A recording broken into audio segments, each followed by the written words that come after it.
की qualify candidate की tuition fees क्या होगी। उसे जो कॉलेज अलॉट होंगे 450 से लेकर के 500 तक में, वो कॉलेजेस दो प्रकार के होंगे। जो 450 से 500 में ही अलॉट होगा वो डीम्ड और प्राइवेट यूनिवर्सिटी होगी। 10% कॉलेज को छोड़कर ज्यादा से ज्यादा 90% जो कॉलेजेस हैं उनकी जो अलॉटमेंट की प्रक्रिया है वो या तो स्टेट के सेल्फ फाइनेंस्ड मेडिकल कॉलेज में है या प्राइवेट यूनिवर्सिटी में है। 15,47,433 के आसपास एप्लीकेंट नीट में अपियर होते हैं। 220 मार्क्स या 300 मार्क्स भी आ रहा हो परसेंटाइल वाइज, 220 में भी उसे बीडीएस कॉलेज अलॉट हो सकता है। कि एक शायर ने क्या खूब कहा है कि हजारों ख्वाहिशें ऐसी कि हर ख्वाहिश पे दम निकले, बहुत निकले मेरे अरमान लेकिन फिर भी कम निकले।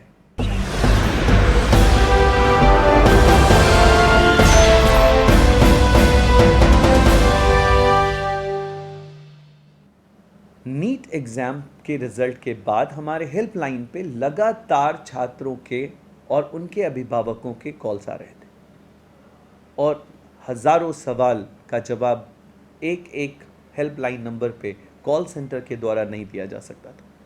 इसलिए हमने ये तय किया, हमारी टीम ने यह तय किया कि इन हजारों सवालों के जवाब हम वीडियो के माध्यम से वीडियो की सीरीज नीट पे बना के देंगे। और इसी सिलसिले में ये वीडियो में आप सवालों को देख सकते हैं। जैसे अभी का सबसे पहला सवाल आज का जो आ रहा था बच्चों का, वो ये आ रहा था कि कोई भी नीट की क्वालिफाई कैंडिडेट की ट्यूशन फीस क्या होगी, कितनी ट्यूशन फीस हो सकती है। तो अगर हम इस सवाल का जवाब देना चाहें तो सबसे पहले हमें नीट के एग्जाम के मार्क्स को समझना होगा, परसेंटाइल को समझना होगा कि अगर 720 मार्क्स में किसी छात्र का 550 मार्क्स से लेकर 710 720 मार्क्स आता है तो उसे गवर्नमेंट एडेड कॉलेज अलॉट होंगे और उन गवर्नमेंट एडेड कॉलेजेस की जो फीस होगी वो 5 से 6 लाख रुपया होगी। Complete duration of the course की जो फीस होगी वो 5 से 6 लाख रुपया होगी बस। लेकिन आप देखें कि 550 से नीचे यदि किसी छात्र का 500 या 450 या 300 या 200 यदि कोई मार्क्स आ जाता है तो वो छात्र भी नीट का क्वालिफाइड कैंडिडेट होगा, पर उसे जो कॉलेज अलॉट होंगे 450 से लेकर के 500 तक में, वो कॉलेजेस दो प्रकार के होंगे। एक state government approved medical college जो कि एमसीआई से अप्रूव्ड होगा, मेडिकल कॉलेज होगा, लेकिन प्राइवेट मेडिकल कॉलेज कहेंगे उसे। There are two type of college, government financed college and private finance college. Means एक इंसान ने कॉलेज बनाया और उसको एमसीआई ने एफिलिएशन दी, गवर्नमेंट ने उसे मान्यता प्राप्त माना, तो वो college self financed medical college cum private medical college कहा जाता है। उस कॉलेज की गवर्नमेंट द्वारा जो फीस फिक्स्ड की गई वो हर बच्चे को बहुत ज़रूरी है जानना, हर अभिभावक को जानना ज़रूरी है कि ये फीस 9 लाख से लेकर 11 लाख की रकम स्टेट वाइज में फीस फिक्स की गई। अगर हम 9 लाख से मल्टीप्लाई करें टोटल 4.5 साल को या 5 साल को, क्योंकि आपका कोर्स का जो ड्यूरेशन है वो 4.5 साल का है, लेकिन आपका कोर्स कंप्लीट होता है 5.5 साल में, तो इस फीस को अगर हम मल्टीप्लाई करें तो ये लगभग 50 लाख के बजट का स्ट्रक्चर होगा। और इसका तीसरा जो पार्ट है फीस का, जो 450 से 500 में ही अलॉट होगा, वो डीम्ड और प्राइवेट यूनिवर्सिटी होगी जिसको मेडिकल काउंसिल ऑफ इंडिया ने भारत में अप्रूवल दी होगी। और इस इंस्टीट्यूशन में जो फीस फिक्स की गई है और गवर्नमेंट ने उसे लेने के लिए अलाउ किया है वो तकरीबन 70 से 80 लाख रुपए की एवरेज फीस मानी जा सकती है। मैं उस हर अभिभावक से ये सवाल करना चाहता हूँ इस मीडिया के माध्यम से, मेरे चैनल के माध्यम से, कि क्या उन अभिभावकों ने अपने बच्चों को तैयारी कराने से पहले खुद तैयारी कर रखी है कि मेरा बच्चा, मेरी बेटी, मेरा बेटा MBBS कर सकता है।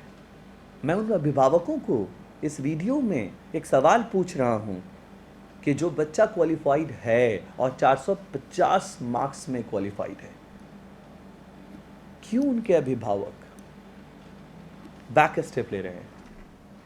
बच्चे ने मेहनत की और 450 मार्क्स लाना कोई आसान काम नहीं है आउट ऑफ 720 में।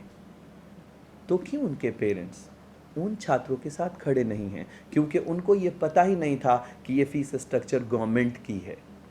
हम फॉरेन की बात नहीं कर रहे, हम भारत में बात कर रहे, भारत की बात कर रहे। अगर हम एक और चीज़ देखें तो तकरीबन 479 लगभग कॉलेजों के लिए ये नीट एग्ज़ाम्स कराया गया है। अगर हम 479 कॉलेजों में हम परसेंटेज वाइज देखें तो हमारे 10% कॉलेज को छोड़कर ज़्यादा से ज़्यादा 90% जो कॉलेजेस हैं उनकी जो अलॉटमेंट की प्रक्रिया है वो या तो स्टेट के सेल्फ फाइनेंस्ड मेडिकल कॉलेज में है या प्राइवेट यूनिवर्सिटी में है। आप जिसको जानकर ये ताज्जुब होगा और आपका जानना बहुत ज़रूरी है कि इसके जो ऑल इंडिया अलॉटमेंट की प्रक्रिया है वो बहुत इम्पॉर्टेंट है। आप यदि बिहार के निवासी हैं और आपके यहाँ गवर्नमेंट कॉलेजेस हैं या स्टेट एफिलिएटेड कॉलेजेस हैं, स्टेट एफिलिएटेड मेडिकल कॉलेजेस हैं और आप बिहार के निवासी, तो आपके उस राज्य की जो कॉलेजेस हैं उसकी अलॉटमेंट में 85% हिस्सेदारी आप अप्लीकेंट्स की है जो बिहार के निवासी हैं, लेकिन 15% बच्चा बाहर से आएगा। अगर आप बिहार के हैं, झारखंड के हैं, तो ये दुर्भाग्यपूर्ण है कि इन दोनों राज्यों में मेडिकल कॉलेजों की तादाद बहुत कम है।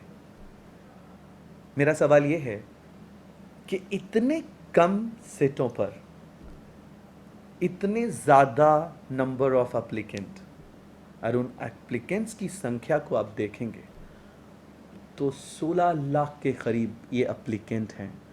15,47,433 के आसपास एप्लीकेंट नीट में अपीयर होते हैं। अगर उन एप्लीकेंट में हम बिहार की या स्टेट वाइज नंबर निकालें तो ये रिज़ल्ट 5 से 6% का होता है। मैं आपसे क्या कहना चाहता हूँ? क्या मैं आपको निराश करना चाहता हूँ?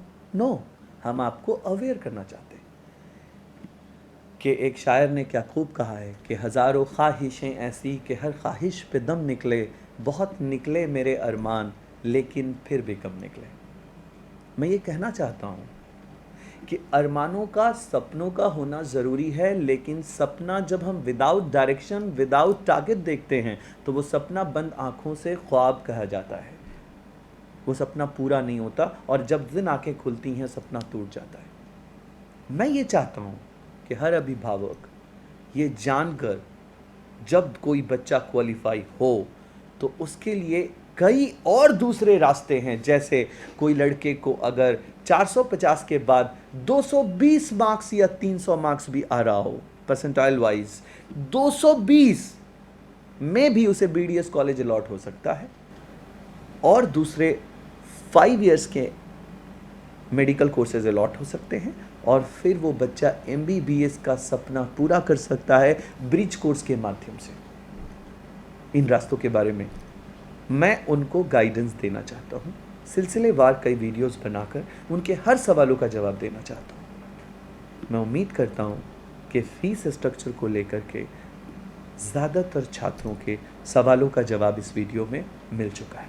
मैं उम्मीद करता हूँ कि आप नीट को लेकर के हमारे इस चैनल को फॉलो कीजिए और हम चाहते हैं कि इस पूरी कन्फ्यूजन को देश के हर कोने कोने तक इसकी दूर करने के लिए, कन्फ्यूज़न को ख़त्म करने के लिए इस वीडियो को अपने दोस्तों को भेजिए, और उनसे कमेंट में सवाल लीजिए और फिर इन सवालों के जवाब वीडियो के माध्यम से हमारे द्वारा दिया जाएगा। Thank you so much.